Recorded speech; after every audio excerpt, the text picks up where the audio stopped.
Expanded gaming stays, at least for now. The Arkansas Supreme Court upheld a law allowing voters to approve electronic gaming at racetracks at Hot Springs in West Memphis. But the Family Council, which filed the lawsuit, isn't just ready to fold just yet. Fox 16's Latricia Woodruff joins us live in the newsroom with the council's next move. Latricia. Well, Donna, first, the Family Council argued the legislature did not have the authority to only allow voters in the city limits of Hot Springs and West Memphis to take part in the election, that those voters in the county were disenfranchised. Well, today's vote basically said the law allowing that was constitutional. The council is now considering a few options, one being challenging the very nature of the games themselves. If the gambling interest in Hot Springs and West Memphis believe that this fight is over, then they need to think again. This is the message Jerry Cox and the Family Council is sending to Oaklawn Park in Hot Springs and Southland in West Memphis.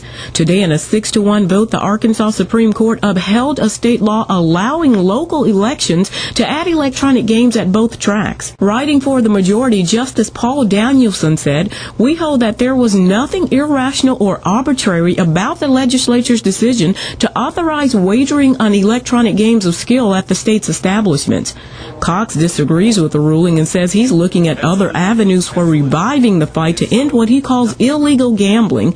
One is another lawsuit challenging the legality of such games. Why is it that video poker is a game of skill in Arkansas but not anywhere else in the nation? Writing the lone dissenting opinion, Special Justice C.C. Gibson had questions about the games as well. He asked, what's next? Making book on college games, roulette, blackjack, poker, dice games? Is casino gambling already here in Arkansas? During an earlier court hearing on the matter, Oaklawn attorney Don Snipper disagreed with the lawsuit and the claims that the games constitute casino gambling. We do not think it's a casino at all. We have an act that the legislature passed, and we have followed that act to its nth degree. Cox says they're also considering asking the legislature to rethink the law that allowed the election in the first place. And since gambling is illegal in Arkansas, they may ask police to start enforcing the law by giving warnings or even arresting people or business owners that allow games of skill. Cox admits that that may not happen because of today's court ruling. Reporting live in the newsroom, Latricia Woodruff, Fox 16 News. Well, I can certainly see Cox's point in terms of not being able to arrest people because of this ruling, but it sounds like it might be an uphill battle for them.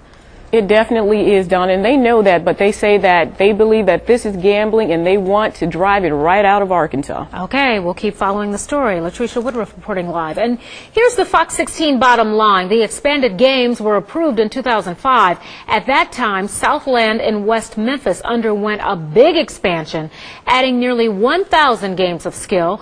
Oaklawn added just 130 games, saying it was waiting for the case to be played out before adding more games. And that, of course, brings us to the Fox 16.